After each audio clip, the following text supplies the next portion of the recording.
Untuk membuktikan ada tidaknya kampanye hitam, Indonesia Indikator meneropong Twitter dalam 1 semester terakhir.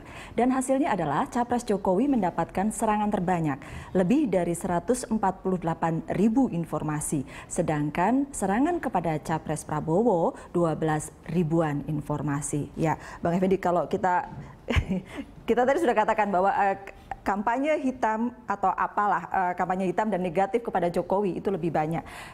Apakah tim Jokowi JK sudah merasa cukup untuk kemudian mengcounter black campaign dan negatif campaign? Kita bisa lihat ke belakang bahwa posisi ketika mereka start kan itu kan jauh sekali ya. Kita lihat dari si survei ya, elektabilitas. Tentu untuk mengejar ini kan dia harus menekan bejana ini ke bawah kan. Cara apa ya? Cara yang paling simpel ya memang membuka semua apapun, mau itu benar mau tidak silahkan persepsi. Sebaliknya tim kampanye kan tidak boleh tinggal diam, itu kan posisinya. Begini, ketika di awal memang kami tidak langsung serta-merta gitu ya. Nah sekarang ini si sosok langsung, si Pak Jokowi langsung masuk ke door to door. Dia sendiri, jadi tidak melalui juru bicara lagi. 1-2 hari ini sudah dia mulai itu di depan teman-teman pesantren, dia sampaikan klarifikasi yang poin-poin yang penting. Dari mulai soal isu dia akan menghapus sertifikasi guru, menempatkan Polri di kementerian dan sebagainya. Semua dijawab dia lewat. Jawab bahwa saya bukan ini keturunan ini, saya bukan Singaporean, saya ini. Jadi langsung A1. Jadi tidak bias lagi. Hanya sayangnya ya kan, teman yang menyuarakan ini kan tidak banyak, tidak semua media konvensional. Nah, oleh karenanya sosial media itulah perangkat yang memang menyebarluaskan. Iya, tetapi kemudian dijawabnya dengan lewat darat, begitu kan? Tatap muka dengan ketemu dengan untuk menjangkau 180 katakanlah, kan nggak mungkin. Ya, tetapi yang menyampaikan counter itu tidak lagi seperti robot-robot yang memang yang nggak bernyawa tadi, langsung si sosoknya. Jadi chemistry-nya juga bisa kelihatan dari layar itu. Artinya benar Nunung bilang. Jadi memang jawabannya adalah door to door, dari darat di darat. Jadi dari serangan udara ke serangan udara dijawab di darat begitu. Lalu kemudian diamplify oleh media mainstream seperti kita. Dilihatlah gambar Jokowi, begitu banyak orang datang, itu juga sudah sesuatu gitu. Tapi memang menarik untuk dilihat tadi data itu, 148.000 berbanding 12.000 serangan negatif itu ya. Disinilah pentingnya track record menurut saya. Jadi kalau kita bicara Jokowi akan efektif, misalnya terpilih misalnya, itu berarti orang mungkin akan memilih track record. Kalau lihat serangan itu ya Bara ya, saya tidak tahu.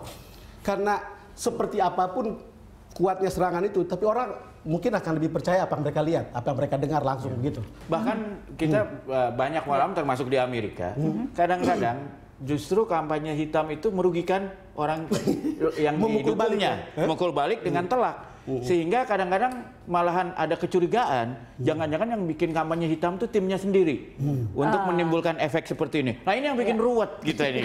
Dan kalau bagi kami sih di media konvensional beruntung, jadi kalau orang jadi ada dahaga informasi yang benar itu kemana, pasti nengoknya ke konvensional lagi. Kita bicara dari lingkaran survei Indonesia ya. Kalau dia melakukan survei di 7 wilayah strategis yang menjadi kantong suara, Jawa Timur, Jawa Barat, Jawa Tengah, DKI, Banten, Sulawesi Selatan dan sebagainya, itu pasangan Jokowi Yusuf Kala unggul di 5 provinsi, sedangkan Prabowo Hatta unggul di DKI Jakarta dan Banten. Apakah itu berarti kemudian kalau kita bicara sosial media itu tidak menjangkau sampai ke luar Jakarta dan Banten? Lebih ke daerah perkotaan. Reach ya, jangkauan dari sosial media ini sangat luas dan sudah mulai makin lama makin merata di seluruh Indonesia. Saya pikir kan ini kan survei ini dilakukan kan di masa-masa awal, bahkan sebelum mungkin ini kampanye ini dimulai. Saya pikir survei LSI yang diumumkan terakhir itu. Jadi ya ini masih early on in the game, ini masih sangat awal permainan ini. Jadi ya bukan berarti campaign kita tidak menjangkau daerah-daerah lain. Ya ini kan campaign kita makin lama makin intensify, makin lama makin intensif. Jadi tentu saja battleground itu adalah daerah yang Anda sebutkan tadi. Jadi memang kita akan ya terus saja apakah kita menggunakan sosial media ataukah campaign yang bersifat konvensional seperti langsung bertemu dengan para pemilih, ya kan, berdialog, kemudian acara-acara kampanye juga kita teruskan itu kampanye. Kita makin tingkatkan intensitasnya. Kalau kita pakai persentase, terutama di kota-kota besar ya, untuk misalnya di Jawa Barat kan battleground juga, Bandung itu kan. Kalau kita pakai persentase, kira-kira berapa persen perhatian diberikan kepada sosial media dan berapa persen kemudian kita balik ke konvensional? Dua-duanya sama-sama penting. Dua-duanya sama penting. Saya pikir posisi kita adalah bahwa sosial media campaign harus sangat intensif. Ya tentu saja juga campaign konvensional juga harus sangat intensif. Jadi ya itu is a true prong approach itu istilahnya Mas Bambang ya. Jadi pendekatan yang bersifat dua sisi. Saya melihat kasus koran obor itu ya. Itu sebuah cara yang instan yang sudah sangat panik ya. Dan kita mudah sekali mengetahui siapa pelakunya gitu ya. Untung aja siapa nih. Pelakunya? Siapa? Ya saya nggak sebut lah di TV kan.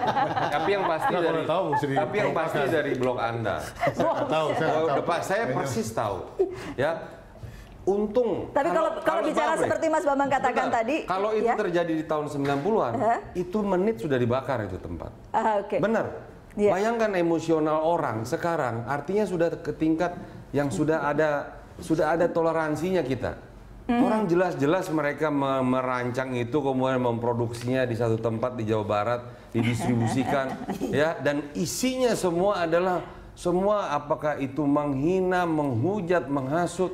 Bayangkan, kok nggak menjadikan ini sebuah proses yang harusnya kan sudah diperingatkan. Oke lah, ini black campaigns yang kemudian berbalik menohok pihak yang melakukannya. Kalau tidak kredibel, memang akan berbalik gitu. Tidak ada ya namanya siapa menabur angin. Kalau level badai. Kalau level desa dia lihat gambar. Lihat ya kampanye di Jakarta sekarang. Maaf saya nggak sebut komunitas kecil lah, saya nggak sebut. Dia menyebutkannya begini, kamu mau Jakarta dipimpin oleh yang agamanya begini gitu. Dia nggak sebut jangan pilih ini. Bayangkan cara taktik ini. Tunggu, ini waktu pemilihan gubernur. Nah ini sekarang sedang masif ini di Jakarta ini. Saya kan dapil di Jakarta. Sosial media. Ya itu maksud saya sosial media itu sebagai alat juga untuk. Kasih kesempatan saudara. Bisa sosial media. Saya pikir mayoritas dari orang-orang yang aktif di sosial media adalah orang-orang yang rasional, berpendidikan, kelas menengah kan. Jadi mereka itu punya kemampuan untuk mencerna informasi, berita dengan kritis. Jadi saya pikir memang black campaign itu kalau menggunakan sosial media tidak begitu efektif dan juga bisa backfire seperti katakan Bang Don tadi, bisa kemudian memukul balik karena daya kritis masyarakat yang menggunakan kelas yang menggunakan sosial media itu sangat-sangat tinggi. Sosial media itu nggak high tech lagi, Bara. Udah teknologi kampungan, handphone murahan 200.000 bisa kok. Kita bicara sosial media itu bukan high tech kayak kita bayangkan zaman dulu. Sosial media kan tidak high tech, tetapi penggunanya paling tidak diharapkan. Itu orang nongkrong di bawah jembatan juga. Yang menggunakan Twitter. Itu kan itu kan biasanya orang berpendidikan kelas menengah. Saya boleh ke Mas Bambang sebentar ya. Mas Bambang, saya ada teman yang kemudian berteman di sosial media dan kemudian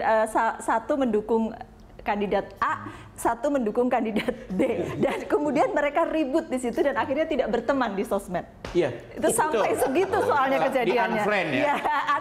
Tapi ada juga kita lihat orang yang di Facebook yang satu kasih 2 jari, yang satu kasih 1 jari tapi sambil pelukan. Jadi kita bisa milih mau apa. Tapi buat saya sih, saya bangga jadi orang Indonesia hari ini. Karena dengan begitu ada black campaign, ada apa-apa segala macam, kok rakyat Indonesia tuh masih bisa terkontrol. Itu menurut saya luar biasa dan menurut saya juga luar biasa. Dan saya juga senang karena terus terang saya akan bilang ada jaringan masjid yang dimanfaatkan untuk black campaign. Itu ternyata yang efektif ya di counter oleh sosial media. Bukannya orangnya harus masuk juga ke masjid itu dan ini enggak. Gitu loh. Jadi ini menurut saya satu ya kita lebih tercerahkan lah gitu loh. Tidak gampang menghasut orang sekarang ini gitu. Ya. tidak gampang menghasut orang. Iya, Nung. Saya rasa bukan hanya orang berteman dan bermusuhan di sosial media. Kalau urusan politik gini, di dalam rumah tangga juga bisa beda-beda gitu. Antara keluarga besar, kalau di caleg kemarin kan ada keluarga yang memilih keluarganya, ada orang lain kasih duit bukan memilih keluarga. Mereka berantem sebentar, setelah itu baikan lagi. Saya setuju dengan Mas Bambang. Ada kebanggaan. Sebetulnya tidak seperti dulu lagi gitu. Artinya peradaban kita berdemokrasi makin baik. Boleh orang berantem dengan kata-kata, setelah itu selesai gitu. Kita berharap juga tapi seperti itu. Saya nggak terlalu percaya. Hati-hati loh, ini bahaya banget loh. Ini di bawah sebenarnya udah retak. Hati-hati, jangan terlalu kita, maaf ya. Karena kalau indikatornya TNI saja sudah sekarang berita yang terkini saya dengar bahwa sudah retak. Itu sebenarnya menunjukkan indikator, apalagi kita yang sipil.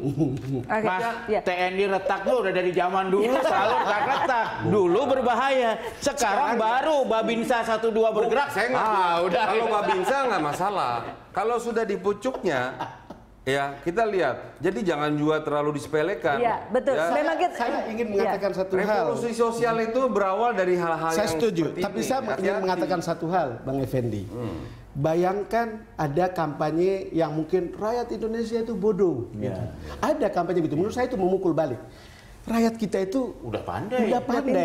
Ada yang bilang kita harus begini karena kalian semua miskin. Ya ada orang ingin kaya bener gitu. Tapi miskin-miskin sekali ya. Rakyat di mana yang pandai, Pak? Yang ingin saya katakan. Mana berapa persen?